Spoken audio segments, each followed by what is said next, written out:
नमस्कार दोस्तों, प्रयास पथ में आपका स्वागत है। अभी हम लोग 9th क्लास का जो म्यूज़िक हम लोग पढ़ रहे थे, उसमें 2 क्लास हो चुका है। उस 2 क्लास में हमने केवल और केवल सिलेबस के बारे में बताया है, जो 9th में कौन-कौन सा चैप्टर, कौन-कौन सा टॉपिक पढ़ना है। आज हम लोग स्टार्ट करेंगे जो पहला चैप्टर है, संगीत का संक्षिप्त इतिहास, उस चैप्टर को हम लोग आज पढ़ेंगे। हम लोग वो फाइल खोलते हैं अभी।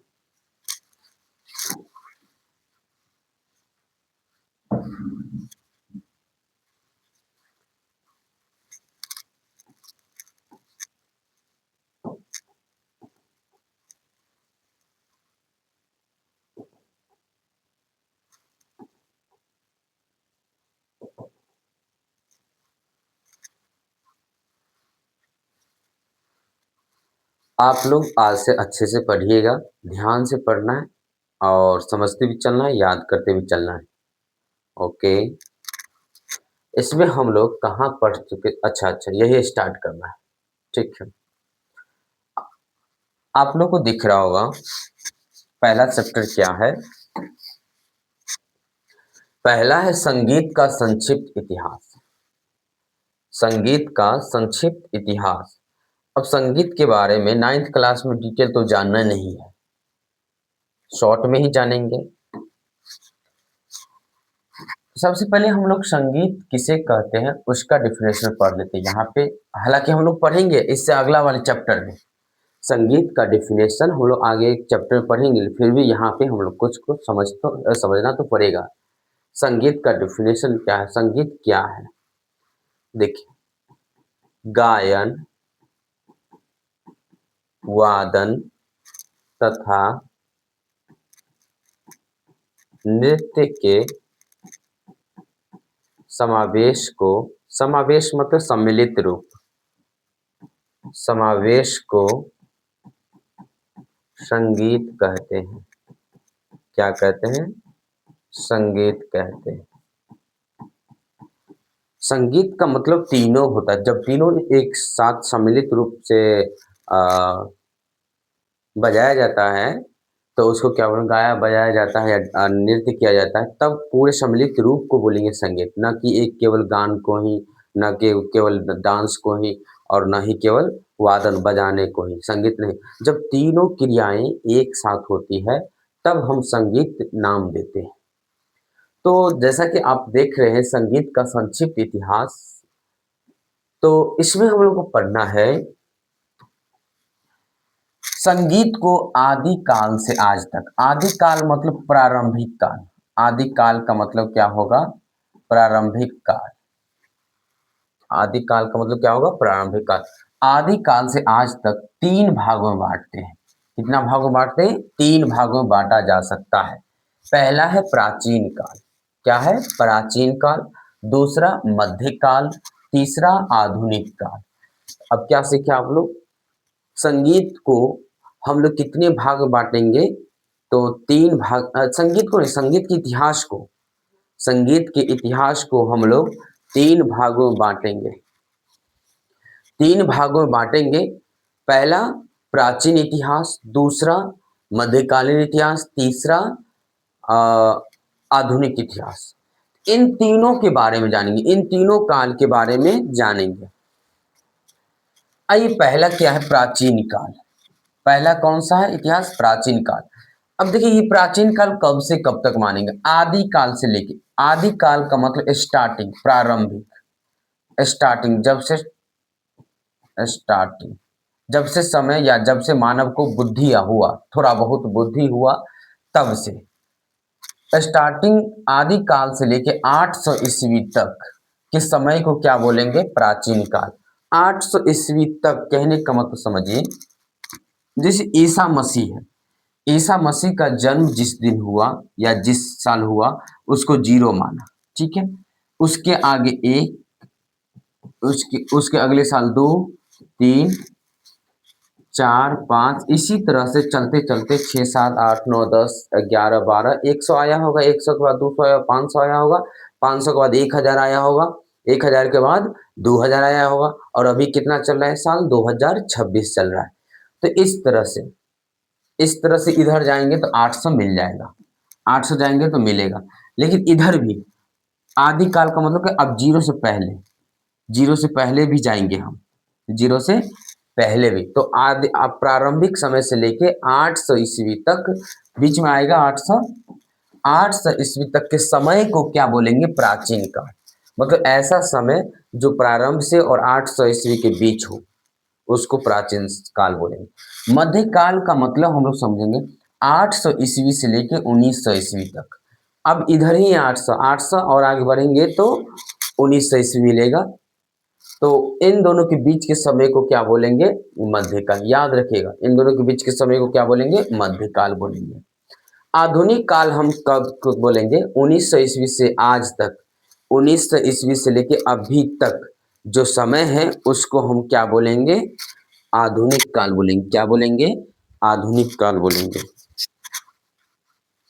तो ये हम आशा करते हैं आपको तीनों काल समझ में आ गया है। तो ध्यान रखना है, प्राचीन काल क्या होगा, आरंभ से लेके 800 ईस्वी तक, और मध्यकाल क्या होगा, 800 ईस्वी से लेके 1900 ईस्वी तक, और 1900 ईस्वी से लेके आज तक। अभी कौन सा साल चला है, तो 2026 तक मानेंगे।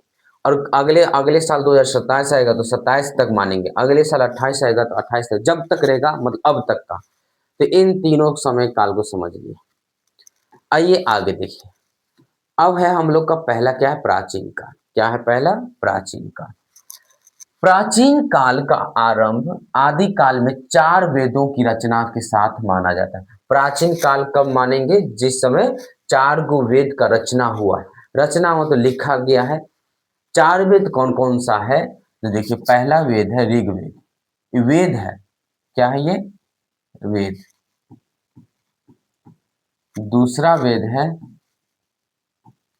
यजुर्वेद। क्या है, यजुर्वेद। तीसरा वेद है सामवेद। क्या है, सामवेद। चौथा है अथर्ववेद, अथर्ववेद। ये चारों वेद है, चारों क्या है, वेद है, ग्रंथ है ये। तो क्या कहा है, चारों आदिकाल में चारों वेदों की रचना के साथ माना गया है। जब से वेद रचना हुआ है तब से। आदिकाल का मतलब क्या समझेंगे, प्रारंभिक काल का मतलब संगीत में क्या समझेंगे, जब से वेद रचा गया है, या जब से वेद रचना हुआ है, जब से वेद लिखा गया है, तब से समय का। वेदों में सामवेद प्रारंभ से अंत तक संगीत में रहा।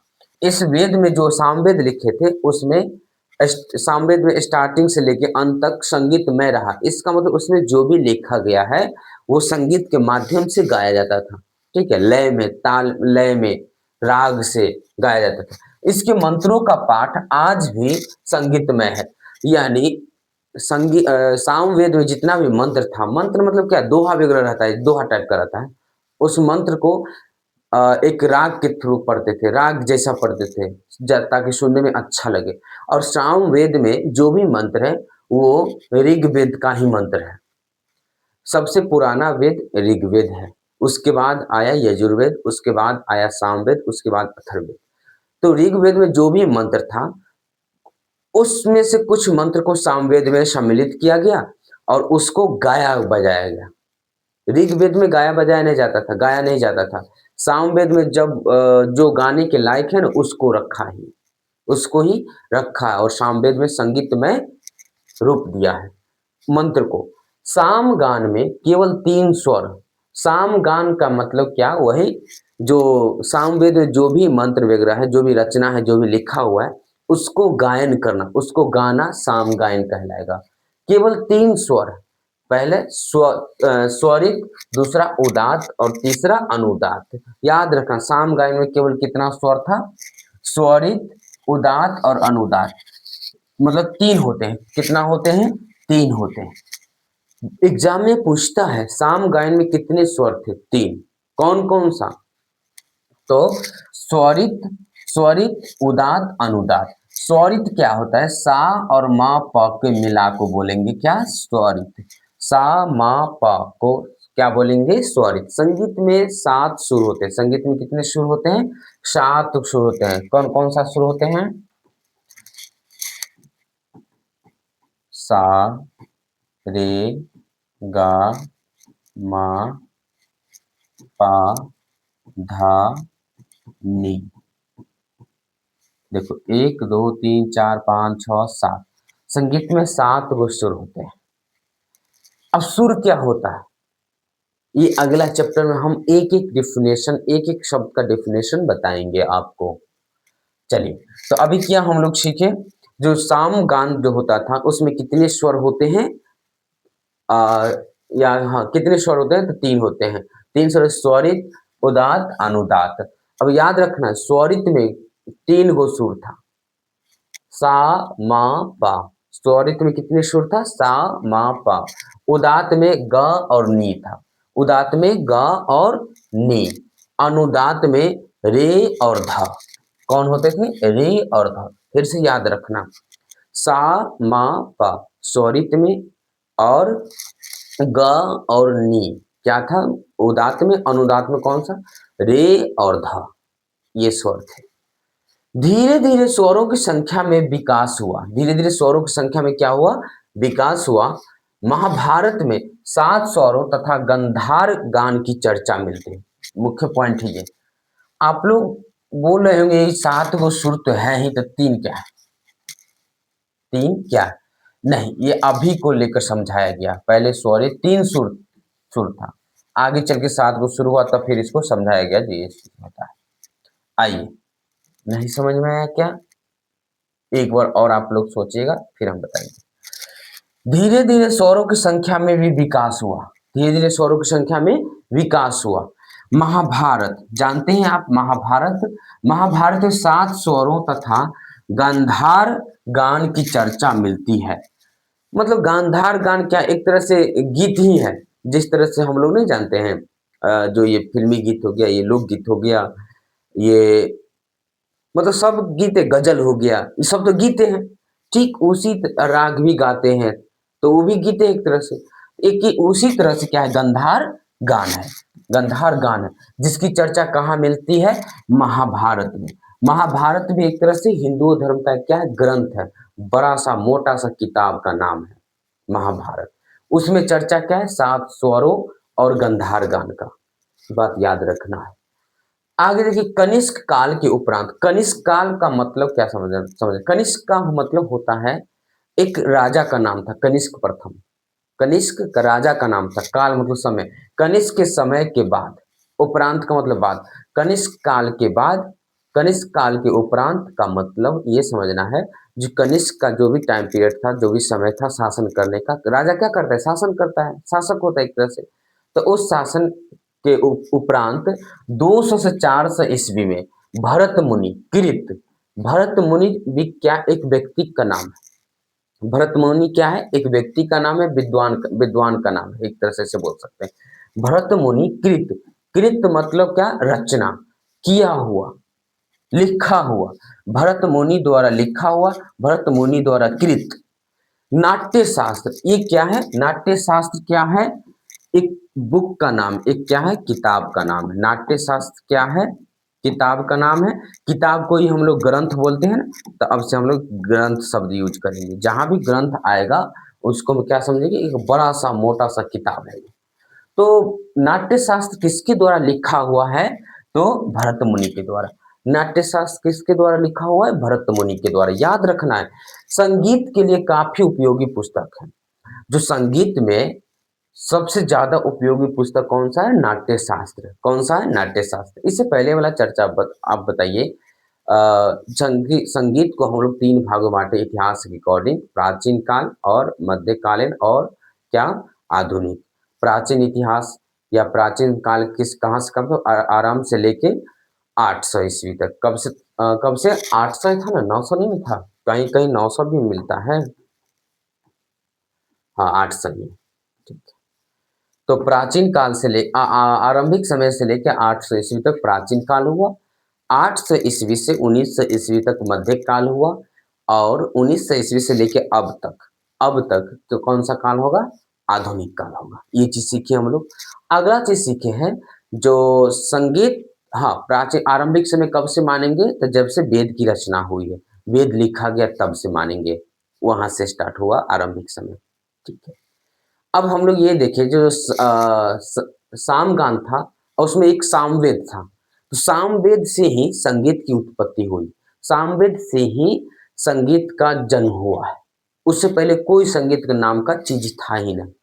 मतलब सामवेद लिखा गया, वेद का प्रकार है, वेद लिखा गया, सामवेद लिखा गया, उसी में गायन की विधा आया, गायन का तरीका आया, गायन की प्रचलित हुआ गायन का। तो साम गायन में केवल 3 स्वर थे। कितने स्वर थे? 3 स्वर थे। कौन सा स्वर थे? 3 स्वर। एक स्वरित, स्वरित, उदात और अनुदात। स्वरित का मतलब हम समझेंगे सा और मा पा के सम्मिलित को, सा मा पा के सम्मिलित को क्या बोलेंगे? स्वरित। ठीक है। ग और नी के सम्मिलित रूप को क्या बोलेंगे? उदात। ग और नी के सम्मिलित रूप को क्या बोलेंगे? उदात। रे और ध के सम्मिलित को क्या बोलेंगे? अनुदात। ये 3 स्वर थे किसमें? सामगान में। किसमें सामगान में कितने स्वर थे? 3। ऑब्जेक्टिव में आता है सामगान में कितने स्वर थे? 3। पहला स्वरित, दूसरा उदात, तीसरा अनुदात। स्वरित का मतलब क्या समझेंगे? सा मा पा के सम्मिलित रूप को स्वरित समझेंगे। ठीक है। और उदात किसको समझेंगे? ग और नी के सम्मिलित रूप को क्या बोलेंगे? उदात। अनुदात स्वर किसको बोलेंगे? रे और ध के सम्मिलित रूप को क्या बोलेंगे? अनुदात। इतना तक क्लियर? ओके। आइए आगे हम लोग पढ़े थे क्या पढ़े थे? महाभारत में। महाभारत में 7 स्वरों का जिक्र मिलता है। महाभारत में 7 स्वरों का जिक्र मिलता है और गांधार गान प्रचलन में था। गांधार गान की चर्चा था। और गांधार गान का मतलब समझो एक तरह से स्वरों का रचना था जिसे गाया जाता था, ऐसे समझेंगे गांधार गान। गांधार गान का मतलब क्या है? स्वरों का रचना। 7 स्वर तो है ही, सारे गामा पधनी, इसी सब को इधर उधर करके एकदम सिस्टमेटिक ढंग से लिख के और उसको गाना, एक तरह से क्या हुआ? गांधार गान। साम गान का मतलब क्या समझेंगे? जो सामवेद में जो भी मंत्र लिखा हुआ था, जो भी दोहा लिखा हुआ था, उसको गाना, लय से, राग से गाना, ताकि सुनने में अच्छा लगे, उसको सामगान कहते हैं। गांधार गान समझ में आए? स्वरों का ऐसा समूह जिसे गाया जाता था, गांधार गान। ठीक है, ये समझ में आ गया। एक आइए, तो कनिष्क काल था, उसके उपरांत क्या हुआ? भरत मुनि 200 से लेकर 400 ईस्वी में, कनिष्क काल के उपरांत मतलब बाद 200 से 400 ईस्वी में भरत मुनि द्वारा कृत नाट्य शास्त्र, यानी नाट्य शास्त्र जो ग्रंथ है उसका लेखक कौन है? भरत मुनि। नाट्य शास्त्र का लेखक कौन है? भरत मुनि। कौन है? भरत मुनि। संगीत के लिए काफी उपयोगी पुस्तक है ये। मतंग मुनि, मतंग मुनि भी एक विद्वान का नाम है, व्यक्ति का नाम है। ठीक है। मतंग मुनि द्वारा कृत, मतंग मुनि द्वारा रचना वृहदेशी, वृहदेशी है, वृहदेशी, वृहदेशी, ये क्या है? ग्रंथ का नाम है, ये व्यक्ति का नाम है। मतंग मुनि ने इस किताब को लिखा, वृहदेशी किताब का नाम है, जिसको किसने लिखा? मतंग मुनि ने। मतंग मुनि ने, व्यक्ति का नाम है। 3री से 6ठी शताब्दी के बीच रचना हुई, ये भी बात याद रखना है, मानी जाती है। 3री से लेकर 6ठी शताब्दी के बीच, जैसे मान लीजिए हम 0 यहाँ दिए, 1 हुआ, 2 हुआ, 3 हुआ ना, 4 हुआ, इसी तरह से 100 कंप्लीट होगा ना, तो ये 1वीं शताब्दी कंप्लीट हो गया। अब 101 जो आएगा, 101 मतलब क्या? 200 को पूरा करने के लिए 1 आया, फिर 102 होगा, फिर 103 होगा, साल का नाम बता रहे हैं। अब देखो 100 कंप्लीट, एगो 100 कंप्लीट तो 1वीं शताब्दी।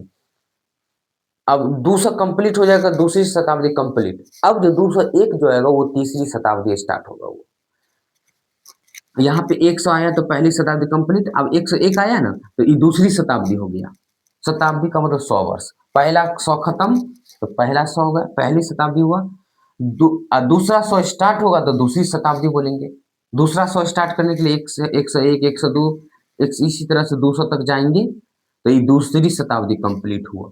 फिर 201, 203, 204 इस तरह से साल बढ़ते रहता है ना, तो वो 3री शताब्दी स्टार्ट होगा।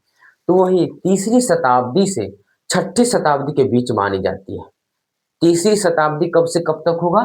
तो 201 से लेके छठी शताब्दी तक, तो यानी छठी शताब्दी कब तक मानेंगे, 201 से लेके 600 ईस्वी तक। इन इन दोनों के बीच को, इन दोनों के बीच के क्या बोलेंगे, तीसरी शताब्दी से लेके छठी शताब्दी तक। कहने का मतलब समझिए, अब ये 201 है, इसका मतलब 200 कंप्लीट हुआ, तो दूसरी शताब्दी कंप्लीट। अब चालू कौन हुआ, तीसरी शताब्दी, तो चालू 201 से होगा, 201 तीसरी शताब्दी, अच्छे छठी शताब्दी तक, तो 600 ईस्वी तक ले लेंगे। इन दोनों के बीच में क्या हुआ, मतंग मुनि ने बृहदेशी ग्रंथ का रचना किया। अब यहाँ पे दो ग्रंथ हम लोग पढ़ चुके हैं। भरत मुनि के द्वारा कौन सा था, नाट्य शास्त्र। भरत मुनि के द्वारा कौन सा था, नाट्य शास्त्र। मतंग मुनि के द्वारा कौन सा बुक लिखा गया, तो बृहदेशी। बृहदेशी बृहदेशी याद रखना, भरत मुनि के द्वारा कौन सा, नाट्य शास्त्र, ठीक है। मतंग मुनि के द्वारा कौन सा, बृहदेशी। और सबसे पहले महाभारत में सातों स्वर का चर्चा हुआ है, और महाभारत में गंधार गान की भी चर्चा है। ये सब चीज याद रखिएगा। आइए, हाँ, ये भी ध्यान रखना, बृहदेशी कब से कब तक रचना मानी जाती है, तीसरी शताब्दी से लेकर छठी शताब्दी के बीच मानी जाती है, जिसमें सबसे पहले राग शब्द की चर्चा हुआ है। सबसे पहले राग, राग क्या है, स्वरों का ऐसा समूह जो सुनने में अच्छा लगे, जिसे यदि गाया जाए तो उसे सुनने में अच्छा लगे, उसको राग बोलेंगे, ठीक है। तो सबसे पहले राग शब्द जो आया, किस बुक में आया, किस ग्रंथ में आया, तो बृहदेशी में आया। सबसे पहले बृहदेशी ग्रंथ था जो मतंग मुनि के द्वारा लिखा हुआ था, उसी बुक में, उसी ग्रंथ में राग शब्द का चर्चा हुआ। उससे पहले राग का नाम निशान नहीं था। उससे पहले ना कौन सा था, भरत मुनि के द्वारा था नाट्य शास्त्र, ठीक है, का उपरांत। अच्छा, उससे पहले ये बात नहीं बताया, देखो ध्यान से, 200 से 400 के बीच में भरत मुनि का द्वारा ही नाट्य शास्त्र संगीत के लिए काफी उपयोगी पुस्तक है। इसके बीच में ये भी क्या है, 200 से लेकर 400 के बीच तीसरी शताब्दी आ गई, चौथी शताब्दी भी आ गई इसमें। तो हम ये नहीं बोल सकते हैं जो जो मतंग मुनि के द्वारा जो रचना किया गया बृहदेशी, उससे पहले भरत मुनि के द्वारा नाट्य शास्त्र का रचना हुआ था, ऐसा भी नहीं बोल सकते, क्योंकि यहाँ एक एक्यूरेट डेट नहीं लिखा हुआ है इसका, किसका, मतंग मुनि का जो बृहदेशी, एक्यूरेट डेट नहीं लिखा हुआ, तीसरी से लेकर छठी के बीच लिखा हुआ, ऐसा रेंज में लिखा हुआ, तो आगे पीछे नहीं हो, कहना मुश्किल होगा। लेकिन ये चीज क्लियर कर दिया है, राग शब्द का सबसे पहले प्रयोग किसमें हुआ था, बृहदेशी में हुआ था। किसमें, बृहदेशी में, जो किसका लिखा हुआ है, मतंग मुनि का। किसका लिखा हुआ है, मतंग मुनि का लिखा हुआ है। और भरत मुनि का क्या लिखा हुआ है, तो फिर नाट्य शास्त्र। चलिए, नाट्य शास्त्र का कब उपयोगी पुस्तक है, और बृहदेशी का रचना कब से कब तक माना जाता है, तो तीसरी शताब्दी से लेके छठी शताब्दी के बीच, जिसमें राग शब्द की चर्चा हुई है, ठीक है। नारद द्वारा लिखित, नारद भी क्या है, एक विद्वान के नाम, एक विद्वान का नाम, एक व्यक्ति का नाम है, ठीक है। नारद द्वारा लिखित नारदीय शिक्षा, ये क्या है, नारदीय शिक्षा क्या है, ग्रंथ का नाम है। बार बार हम बोले, किताब, बुक, ग्रंथ तीनों एक शब्द है। अब से हम केवल ग्रंथ शब्द का उपयोग करेंगे, ठीक है। ऐसा नहीं कि किताब शब्द बोलेंगे तो गलत होगा, नहीं, ठीक है। तो नारद द्वारा, किसके द्वारा, नारद व्यक्ति का नाम है। नारदीय शिक्षा ग्रंथ का 10वीं से 12वीं ईस्वी के बीच लिखी गई। 10वीं 12वीं ईस्वी के बीच, शताब्दी नहीं लिखा हुआ है, 10वीं 12वीं के, 10वीं 12वीं में क्या, स्टार्टिंग जो होता है 0 से 1, 1 ईस्वी हुआ, 2 ईस्वी हुआ, 3 ईस्वी हुआ, 4 ईस्वी हुआ, 5, इसी तरह 10वीं और 12वीं होगा ना, तो 10वीं और 12वीं ईस्वी के बीच लिखी गई है। हाँ, ये लगता है जो क्या, ये यहाँ पे सबसे पुराना है 100%, क्योंकि ये बोला है 200-400 ईस्वी में, 200 से 400 ईस्वी के बीच लिखा गया भरत मुनि के द्वारा नाट्य शास्त्र, और वो मतंग मुनि के द्वारा जो लिखा हुआ है तीसरी से लेकर छठी शताब्दी के बीच मानी जाती है बृहदेशी, जिसमें सबसे पहले राग शब्द का जिक्र हुआ है। उससे भी पहले तो ये हुआ ना 10वीं, मान लो 10 यहीं पे स्टार्ट हो गया लिखना, और इसके बीच, तो ये पहले मानेंगे हम, ठीक है। तो किसके द्वारा? नारद द्वारा लिखित नारदीय शिक्षा। नारद द्वारा क्या लिखा गया? नारदीय शिक्षा ग्रंथ है जो 10वीं और 12वीं ईस्वी के बीच लिखी गई। इस प्रकार प्राचीन काल का संगीत में काफी समृद्ध रहा। मतलब इस प्रकार क्या संगीत में योगदान रहा, प्राचीन समय में क्या क्या हुआ वो सब हम अभी सीख चुके हैं हम लोग। ठीक है, ध्यान रखना है। जो कनिष्क का काल था, कनिष्क का समय था, उसके उपरांत 200 से 400 ईस्वी के बीच 200 से 400 ईस्वी के बीच भरत मुनि द्वारा नाट्य शास्त्र का रचना किया गया। उसके बाद तीसरी शताब्दी से लेके छठी शताब्दी के बीच मतंग मुनि के द्वारा बृहदेशी का रचना किया गया, जिसमें सबसे पहले राग का जिक्र किया जाता है। राग शब्द की उत्पत्ति मानी जाती है। ठीक है, कहाँ से? तो मतंग मुनि का बृहदेशी। उससे पहले हम एक और चीज पढ़े थे, जो महाभारत में 7 स्वरों का जिक्र हुआ है, गंधार गायन का जिक्र हुआ। उससे पहले हम लोग क्या पढ़े थे? जो साम गान में 3 स्वर होते हैं। ठीक है, स्वरित और उदात और अनुदात, 3 स्वर होते हैं। स्वरित सा मा पा, सा मा पा के समूह को स्वरित बोलेंगे। ग और नी के सम्मिलित रूप को क्या बोलेंगे? उदात बोलेंगे। और अनुदात रे और ध के सम्मिलित को क्या बोलेंगे? अनुदात बोलेंगे। इतना तक याद हुआ? देखिए, टाइम लग रहा है, ये बात हम जान रहे हैं, टाइम लग रहा है, लेकिन बार बार रिपीटेशन से याद होता है। क्या होता है? याद होता है। ध्यान रखना है इस चीज को। ऐसा मत समझना जो बहुत टाइम लग रहा है, बहुत टाइम लग रहा है, समय बर्बाद हो रहा है, बिल्कुल नहीं। समय बर्बाद हो रहा है लेकिन याद हो रहा है तो समय बर्बाद हो, ठीक। समय बर्बाद न हुआ, एक बार पढ़ लिए यादें नहीं हुआ तो और बर्बाद हुआ, वो महा बर्बाद हुआ। इसलिए जितना ही हम लोग पढ़ेंगे समझकर सोचकर पढ़ेंगे और याद करते हुए चलेंगे। चलिए, तो अभी तक हम लोग का एक छोटा सा टॉपिक प्राचीन काल समाप्त हुआ है। प्राचीन काल समाप्त हुआ है। अब हम लोग का अब हम लोग का जो था मध्यकाल। अब क्या था? मध्यकाल। देखिए, मध्यकाल, मध्यकाल में राग गायन की तरह, तो राग का जिक्र हो चुका है अभी तक। क्यों हो चुका है ना? किस ग्रंथ में राग का जिक्र हुआ? राग शब्द की उत्पत्ति किस ग्रंथ में सबसे पहले बार हुई है? बताइए। मतंग मुनि के द्वारा लिखा हुआ बृहदेशी में। ठीक है, हो चुका है। तो जिस तरह से राग गाया जाता था, आज भी राग गाया जाता है। राग गायन की तरह प्रबंध गायन की परंपरा थी। ध्यान देना, प्रबंध गायन क्या है? जिस तरह से हम स्वरों को इकट्ठा करके सजा के और उसको गाते हैं, उसको क्या बोलते हैं? राग बोलते हैं। ठीक उसी तरह से मध्यकाल में हाँ, मध्यकाल में क्या था? मध्यकाल में प्रबंध गायन, वो भी क्या था? प्रबंध गायन का मतलब भारी नहीं समझना है, कुछ नहीं था, बस स्वरों का समूह था और गाया जाता था उसे। नाम चेंज है एक तरह से। अभी हम लोग राग बोलते हैं, पहले प्रबंध गायन हो रहा था। इस तरह से ध्यान रख। प्रबंध गायन की परंपरा थी। परंपरा मतलब चलन था। प्रबंध गायन चल रहा था 8वीं से 19वीं सदी तक। 8वीं से 19वीं सदी तक के समय को प्रबंध काल कहते हैं। क्योंकि देखो, मध्यकाल को हम लोग क्या बोलते हैं? 800 ईस्वी से लेकर 1900 ईस्वी तक। देखो, 800 ईस्वी बोलो या 8वीं ईस्वी से लेके 19वीं, अच्छा 8वीं से लेके 19वीं तक, यहां पे शताब्दी होना चाहिए। 8वीं से लेके 19वीं शताब्दी, यहाँ पे शताब्दी छूटा हुआ है, कोई बात नहीं,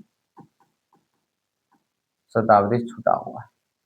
ठीक है, अब 8वीं शताब्दी का मतलब होता है 8वीं, 700 कंप्लीट हुआ तो 7वीं शताब्दी कंप्लीट हो गया। अब 700 जैसे भी एक भी होगा ना, तो ये 8वीं में चला जाएगा। इस तरह से जाएगा कहाँ? 800 तक। ठीक है, तो ये एवरेज माना है, जो 8वीं से लेकर, यदि 800 ले लेना है, इससे पहले के समय भी 8वीं शताब्दी कहलाएगा। ठीक है, 8वीं से लेकर 19वीं शताब्दी तक, 19वीं शताब्दी कंप्लीट होगा तो यहाँ तक, यानी 800 से 1900 के बीच ले लेना। का समय को प्रबंध काल भी कहते हैं। अब एग्जाम में क्वेश्चन आता है क्या, एग्जाम में क्या क्वेश्चन आता है, प्रबंध काल किसको कहते हैं? तो 8वीं से लेकर 19वीं शताब्दी के बीच को क्या बोलेंगे? प्रबंध काल।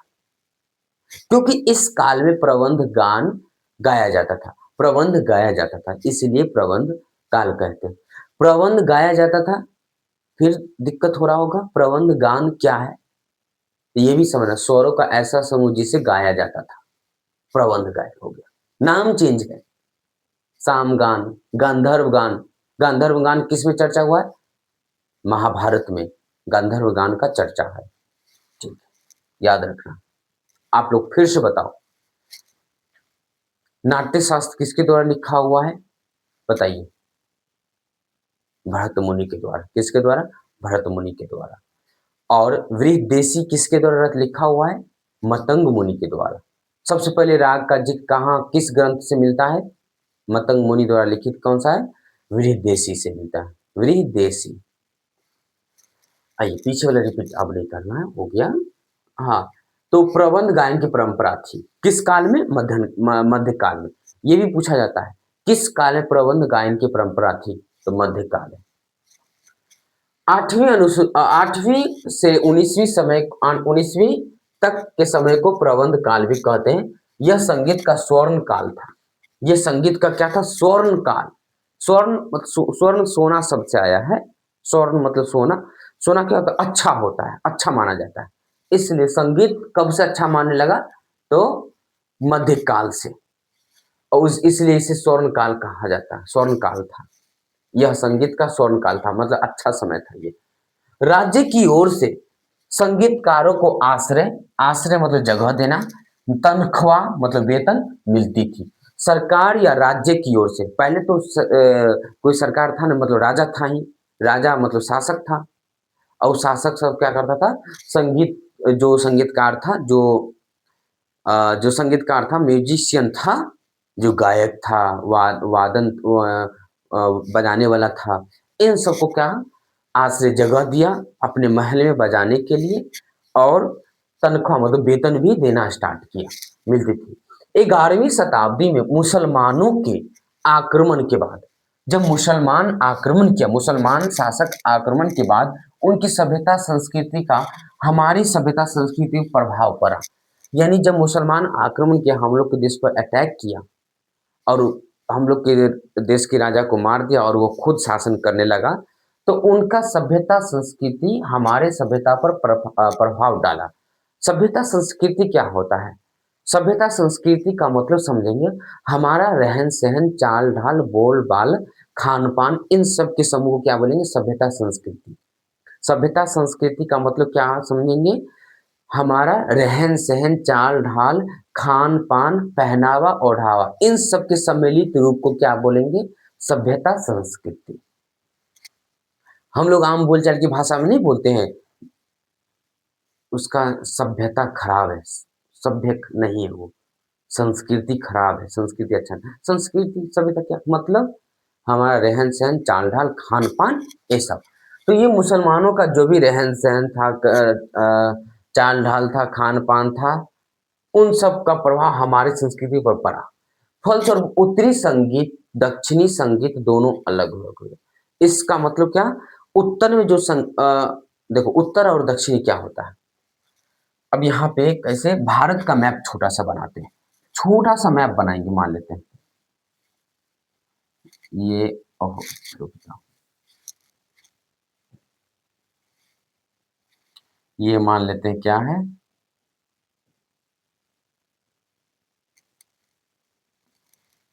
ये भारत का मैप है। ये क्या है? भारत का मैप, मान लेते हैं भारत का मैप। अब इसके बीचों बीच एक बीचों बीच लाइन खींचेंगे, इससे ऊपर में को बोले, ऊपर को बोलेंगे उत्तरी संगीत। इससे उत्तरी संगीत, इसको क्या बोलेंगे?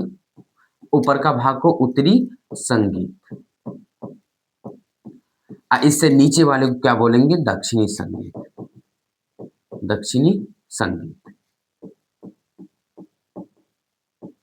अब ऐसा मत सोच कहीं से लाइन खींच देंगे, नहीं। तो बीच में जो भारत के बीच में जो है ना, एक विंध्याचल पर्वत श्रेणी, पर्वत है, माउंटेन है, पर्वत है, पहाड़ सब है बीचों बीच।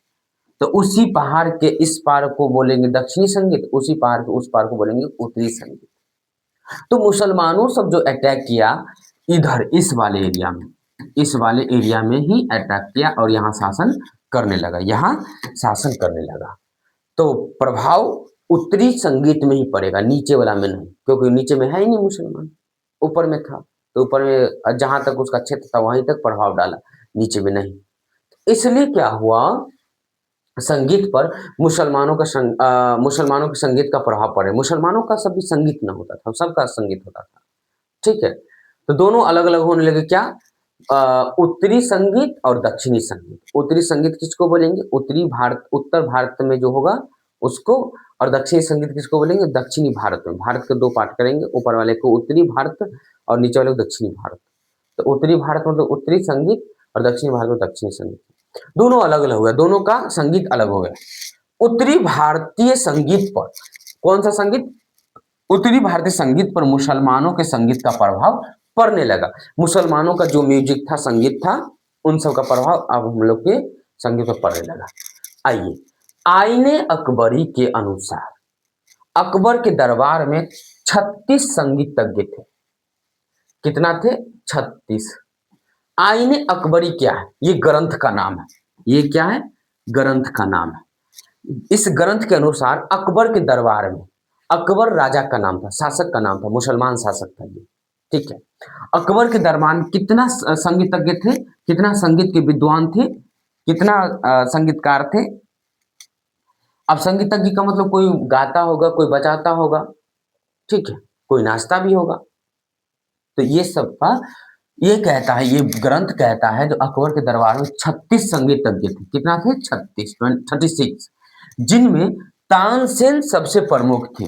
जिनमें तानसेन जो है, तानसेन ये व्यक्ति का नाम है, तानसेन सबसे प्रमुख थे। ये तानसेन गाते थे, तानसेन व्यक्ति का नाम है जो गाते थे। गाते थे मतलब क्या, गीत गाते थे। उस समय जो भी गीत चलता था वो सब गाते थे। ख्याल हो गया, ठुमरी हो गया, ध्रुपद हो गया, ये सब चीज। जिन्होंने राग दरबारी कान्हरा की, मियाँ की सारंग, मियाँ मल्हार इत्यादि राग बनाए हैं। अब ध्यान दो, दरबारी कान्हरा राग किसने बनाया, तानसेन ने बनाया। मियाँ की सारंग किसने बनाया, तानसेन बनाया। मियाँ मल्हार राग का नाम, ये तीनों राग का नाम है। जिस तरह से हम लोग राग नहीं जानते, राग यमन, राग बिलावर, राग भोपाली, ये सब बोलते हैं, ये तीनों राग किसका बनाया हुआ है, तानसेन का। क्या है, दरबारी कान्हरा, दरबारी कान्हरा, मियाँ की सारंग और मियाँ मल्हार। क्या है, दरबारी कान्हरा, मियाँ की सारंग, मियाँ की सारंग और मियाँ मल्हार, तीन राग यहाँ पे जिक्र है। बहुत सारे राग बनाए लेकिन तीन राग जो है, कौन सा, दरबारी कान्हरा, मियाँ की सारंग और मियाँ मल्हार। जब भी आप याद करते रहिएगा, बोलिएगा ना, तो इस ये शब्द जो है, ये सब जिस टाइप से लिखा हो, ये सब दिखने में जो अच्छा लग रहा है ना, दरबारी, उस लेटर को भी माइंड में पिक्चर जैसा बना, जैसा यहाँ दिख रहा है वैसा माइंड में भी दिखाना है, शो करना है, अपने आप को इमेजिन करना है। अच्छा, द ऐसा था, दरबारी कान्हरा, और इस तरह इमेजिन करना है, दरबारी कान्हरा और मियाँ की सारंग। सारंग बोलते वक्त, सारंग तो बोलते ही है, और सा का पिक्चर, सा कैसा है वो भी पिक्चर के साथ यहाँ माइंड में आना चाहिए। मियाँ की सारंग और मियाँ मल्हार, तभी याद होगा, वैसे में नहीं याद होगा। वैसे में क्या करो, सुन लोगे, पढ़ लोगे, हो गया, खत्म, अंतिम में कोई परिणाम नहीं आएगा।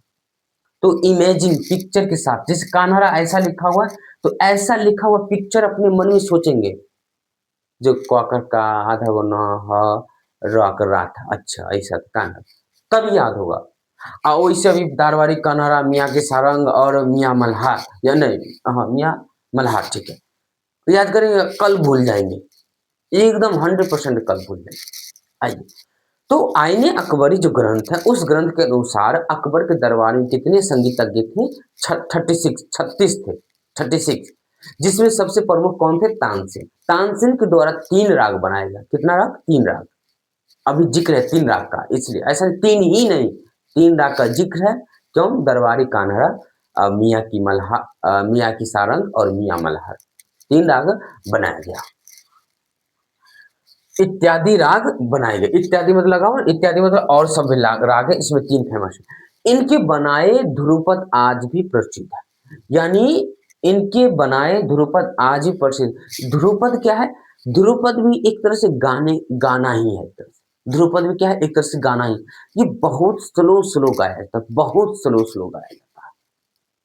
ठीक है, बहुत स्लो स्लो गाया जाता है। एक तरह से गीत का प्रकार है, जिसे हम लोग नहीं बोलते हिंदी गीत, भोजपुरी गीत, और हिंदी में बहुत सारा लोक गीत हुआ, फिल्मी गीत हो गया, ये हुआ वो हो गया, तो बहुत सारे। ठीक उसी ध्रुपद भी क्या है? एक तरह से गीत का प्रकार है, गीत का प्रकार। ध्रुपद आज भी प्रसिद्ध है, इनके द्वारा बनाए ध्रुपद आज भी प्रसिद्ध है। इनके द्वारा जो भी ध्रुपद लिखा गया, ध्रुपद बनाया गया, वो आज भी प्रसिद्ध है। ध्रुपद भी बनाया गया, आज भी प्रसिद्ध है। अकबर के समय में ग्वालियर के राजा मानसिंह, ग्वालियर के राजा मानसिंह तोमर, राजा का नाम क्या? ग्वालियर जगह का नाम, ग्वालियर जगह का नाम है, जो मध्य प्रदेश में, कहाँ है? मध्य प्रदेश में। कौन से राज्य में है? मध्य प्रदेश में। मध्य प्रदेश में ग्वालियर जगह, उस जगह के राजा कौन थे? मानसिंह तोमर, ये राजा का नाम था, शासक था मानसिंह तोमर। गोस्वामी तुलसीदास, सूरदास, मीराबाई आदि कवियों ने तथा दक्षिण में पुंडरिक पुंडरिक विट्ठल ने राग माला, राग मंजरी आदि की रचना कर संगीत का विकास किया। चलिए, तो यहाँ पे ये देखिए, ग्वालियर के राजा मानसिंह तोमर, गोस्वामी तुलसीदास, ग्वालियर के राजा मानसिंह तोमर, गोस्वामी तुलसीदास, तुलसीदास कवि का नाम है, सूरदास भी कवि का नाम है, मीराबाई ये भी कवित्री है, एक तरह से महिला है तो इसलिए कवित्री बोलेंगे। तो ग्वालियर के राजा मानसिंह तोमर, गोस्वामी तुलसीदास, सूरदास, मीराबाई, इन सभी ने संगीत को और विकास किया और आगे लाया कवियों ने। तथा दक्षिण भारत की बात करेंगे, पुंडरिक विट्ठल ने, कौन? पुंडरिक विट्ठल ने राग माला, राग मंजरी आदि की रचना कर संगीत का विकास किया। यहाँ पे याद रखना है, पुंडरिक विट्ठल व्यक्ति का नाम है। इसने क्या किया है? राग माला, माला राग और मंजरी राग, ये सब बनाया है और रचना किया है, और जिससे संगीत का और विकास हुआ। चलिए, तो ये बात आप लोग को याद रहेगा, जो पुंडरिक विट्ठल ने माला और मंजरी राग को रचना, माला और मंजरी राग का रचना किया है। चलिए, मुगल शासक क्या होता है? अपना इंडिया है, ठीक है, इंडिया का ऊपर वाला भाग, इस इंडिया का जो है इस तरह से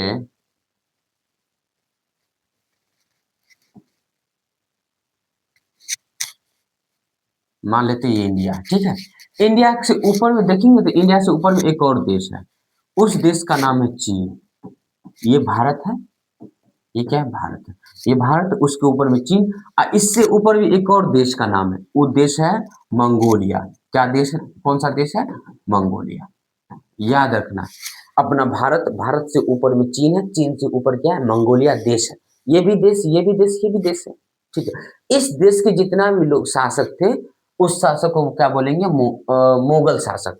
तो ये सब शासक यहाँ से क्या किया? यहाँ शासन करता भी था, आगे भी राष्ट्र बढ़ता था, धीरे धीरे धीरे धीरे धीरे धीरे भारत पहुंचा, यहाँ शासन करने लगा। तो मुगल शासक यहाँ का मुगल शासक, न कि वहां का। मतलब इसका जन्म यही था, ये पहले यही शासन कर रहे थे। राजा अपना क्षेत्र को विस्तार करते रहता है और भारत में आए, जगह जीतते जीतते भारत में आए, इस शासक क्या बोलेंगे? मुगल शासक। यानी मंगोल देश का रहने वाला, मंगोलिया देश का रहने वाला शासक मुगल शासक आ जाता है, ठीक है। तो भारत में मंगोल देश का भी शासक आया, शासक। मुगल शासक का मतलब समझ में आ गया? मंगोल देश का जो शासक होता है उसको मुगल शासक बोलते हैं। एक लाइन आई। औरंगजेब संगीत का विरोधी था। ये औरंगजेब जो था ना, औरंगजेब शासक का नाम है, जो कौन सा शासक है, मुगल शासक है, ये मंगोल से आया था। संगीत का विरोधी था, बिल्कुल संगीत से नफरत करता था, बिल्कुल संगीत से नफरत करता था। वह संगीतज्ञों को संगीत छोड़ने पर मजबूर कर दिया। जो भी संगीतज्ञ थे, जो भी संगीत के विद्वान थे, उन सबको संगीत ऐसे न प्रताड़ित किया, जो संगीत छोड़ने पर मजबूर कर दिया। वाद्य यंत्र जला दिए गए, जितना भी बजाने वाला था वो सब जलवा दिया। कौन? ये औरंगजेब शासक था, बदमाश शासक। वाद्य यंत्र जला दिए गए। एक बार एक संगीतज्ञ की अर्थी राजमहल की ओर से जा रही थी। एक बार हो सकता है कोई संगीतज्ञ मर गए होंगे, उनका अर्थी जा रहा था। उसने कहा, किसने? औरंगजेब ने, इसे इतनी गहराई में गाड़ दो कि कभी इसकी आवाज सुनाई न दे। मतलब इतना नफरत था इसे। इनको लगता था जब मरा हुआ संगीतज्ञ भी गाएगा, आवाज देगा, इसलिए बोला इतनी गहराई में गाड़ दो जो इनकी आवाज सुनाई न दे। बहुत कट्टर था। क्या था? बहुत कट्टर था, संगीत से नफरत था इसको, औरंगजेब को। अब आइए, अब हम लोग अब इसमें इतना ही पढ़ेंगे। अब हम लोग पढ़ेंगे आधुनिक काल। क्या पढ़ेंगे? आधुनिक काल। आधुनिक काल कब से कब तक के समय को बोलते हैं? आप लोग को पता होगा, 1900 ईस्वी से लेके 1900 ईस्वी से लेके अब तक के जितना भी संगीत का विकास हो, अब तक के इन दोनों के बीच के समय को क्या बोलेंगे?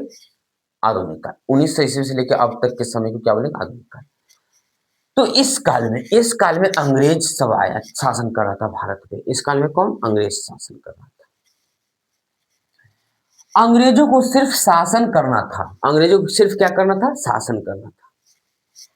अतः उन्होंने संगीत को कोई क्षति नहीं पहुंचाई। अंग्रेज ने कोई क्षति नहीं पहुंचाई। ठीक है। मुसलमान जो शासक आया था, वो सब मुसलमान का प्रभाव पड़ा था उत्तर भारतीय संगीत पर। उसका आगे जो मुगल शासक आया ना, मुगल शासक जिसमें औरंगजेब था, वो संगीत से नफरत करता था। लेकिन अंग्रेजों ने संगीत को कोई क्षति नहीं पहुंचाई। संगीतज्ञ कम थे, वे केवल अपने परिवार के लोगों को ही सिखाते थे। संगीतज्ञ पहले बहुत कम था, अपने ही परिवार के लोगों को सिखाते थे। जहां सभ्य समाज था, वहां पर संगीत का नाम लेना पाप समझा जाता था। सभ्य समाज का मतलब इसको क्या कहना है? सभ्य समाज का मतलब जो बड़े बड़े लोग, जो जो अंग्रेज अपने आप को सभ्य मानते थे, अच्छा मानते थे, तो वहां पे संगीत का नाम लेना क्या पाप समझा जाता था। ऐसा ऐसे में कुछ संगीतज्ञों ने संगीत को पुनर्जीवित किया। बताओ, यहाँ पे भी स्थिति गड़बड़ था। संगीत का नाम लेना पाप समझा जाता था, फिर भी कुछ संगीतज्ञों ने कोशिश किया और संगीत को जीवित रखा, मरने खत्म होने नहीं दिया। पुनर्जीवित किया। पुनर्जीवित मतलब फिर से जीवित किया, क्योंकि औरंगजेब तो खत्म ही कर दिया था एक तरह से ना, तो कौन जीवित किया? उनमें विष्णु दिगंबर पुलुस्कर। उनमें किस व्यक्ति का योगदान है सबसे ज्यादा? विष्णु दिगंबर पुलुस्कर और विष्णु नारायण भातखंडे। ये दोनों व्यक्ति का नाम है, दोनों संगीतज्ञ का नाम है, दोनों विद्वान का नाम है। ठीक है। कौन सा? विष्णु दिगंबर पुलुस्कर और विष्णु नारायण भातखंडे। दोनों व्यक्ति का अब यहां से इस जिक्र होगा हर हमेशा। विष्णु दिगंबर पुलुस्कर और विष्णु नारायण भातखंडे, याद रखना। इन दोनों व्यक्ति का ज्यादा योगदान है। और बंगाल के एक सौरेंद्र मोहन टैगोर, एक बंगाल के कौन थे? सौरेंद्र मोहन टैगोर। इस व्यक्ति का भी संगीत को जीवित करने में काफी योगदान है, जिसने संगीत का काफी प्रचार प्रसार किया। इन तीनों व्यक्ति ने संगीत को खूब प्रचार प्रसार किया। प्रचार प्रसार कैसे किया होगा? जगह जगह जाके सिखाता होगा, सुनाता होगा, अच्छा लगता होगा। तो आधुनिक काल में कौन कौन सा लोग थे? आधुनिक काल में विष्णु दिगंबर पुलुस्कर, कहाँ गए? विष्णु दिगंबर पुलुस्कर, विष्णु नारायण भातखंडे, बंगाल के सौरेंद्र मोहन टैगोर। ये तीन व्यक्ति का चर्चा हो रहा है किस काल में? आधुनिक काल में। किस काल में? आधुनिक काल में। मध्यकाल में किस व्यक्ति का चर्चा हुआ है? तो मानसिंह तोमर का चर्चा हुआ था, जो ग्वालियर के राजा थे। ठीक है। गोस्वामी तुलसीदास का चर्चा हुआ था। मीराबाई का चर्चा हुई थी, और एक और थे मीराबाई, मीराबाई हो गया, सूरदास भी थे। इन लोगों ने क्या किया, संगीत को और विकास किया। इससे पहले प्राचीन काल की बात यदि हम लोग करें तो भरत मुनि हो गया, मतंग मुनि हो गया, ये सब संगीत का विकास कर रहे थे। आइए प्रचार प्रसार किया। आज का सभ्य समाज का अच्छा समाज इसकी महत्ता को जानते हुए इसके विकास के लिए तत्पर हुआ। मतलब अब जाना है लोग, जो सभ्य समाज में जो बड़े बड़े लोग होते थे, वो अब जाना है, इसलिए इसके विकास के लिए तत्पर हुआ। मतलब विकास, इसको आगे बढ़ाने के लिए अब काम शुरू किया। इस क्रम में आकाशवाणी, आकाशवाणी क्या है, रेडियो सुनते हैं ना, तो जिस माध्यम से रेडियो सुनते हैं उस माध्यम को क्या बोलते हैं, आकाशवाणी। दूरदर्शन, टीवी देखते हैं ना, जिस माध्यम से हम लोग टीवी देखते हैं, जैसे वहाँ का वीडियो न्यूज चैनल यहाँ आ रहा है, जिस माध्यम से, उसको क्या बोलते हैं, दूरदर्शन बोलते हैं। यानी टेलीविजन को, टीवी को दूरदर्शन बोलेंगे, आकाशवाणी को रेडियो बोलेंगे। फिल्म तथा विभिन्न चैनलों के माध्यम से इसे जन जन तक पहुंचाया जा रहा है। जन जन मतलब लोगों तक पहुंचाया जा रहा है। संगीत लाखों लोगों के रोजगार का साधन बना है, रोजगार का साधन बना है। अब क्या है, जैसे मान लीजिए संगीत से कोई टीचर ही बन जाता है तो उसको रोजगार मिल गया, तो ये रोजगार का साधन बन चुका है। विद्यालय स्तर पर तथा विश्वविद्यालय स्तर पर इसकी शिक्षा की व्यवस्था की गई है। बताओ, शिक्षा की व्यवस्था किया गया। विभिन्न प्रकार के संस्थाएं हैं, जैसे प्रयाग संगीत समिति, एक तरह से क्या है, शिक्षण संस्था है। इसमें क्या चीज की शिक्षा दी जाती है, संगीत की शिक्षा दी जाती है। इस संस्था का नाम प्रयाग संगीत समिति। इलाहाबाद भातखंडे संगीत महाविद्यालय, कौन सा संस्था है, इलाहाबाद भातखंडे संगीत महाविद्यालय, लखनऊ में है। ये कहाँ है, लखनऊ। पूछता है इलाहाबाद भातखंडे संगीत महाविद्यालय कहाँ है, लखनऊ में। कहाँ है, लखनऊ में। प्रयागराज संगीत समिति, प्रयागराज में ही है ये। गांधर्व महाविद्यालय भी है। और एक और संस्था पूना प्राचीन कला केंद्र, कौन सा है, पूना प्राचीन कला केंद्र चंडीगढ़ द्वारा। ये पूना प्राचीन कला केंद्र चंडीगढ़ द्वारा, ये कहाँ है, चंडीगढ़ में। चंडीगढ़ द्वारा संगीत का प्रचार नया पीढ़ी में किया जा रहा है, नया पीढ़ी में किया जा रहा है। पूना प्राचीन कला केंद्र चंडीगढ़ द्वारा संगीत का प्रचार किया जा रहा है। इसका मतलब ये भी होगा, गांधर्व महाविद्यालय, पूना प्राचीन कला केंद्र, दोनों, ये भी चंडीगढ़ में, ये भी चंडीगढ़ में। हालांकि ऐसा नहीं होता, पूना तो महाराष्ट्र में है, चंडीगढ़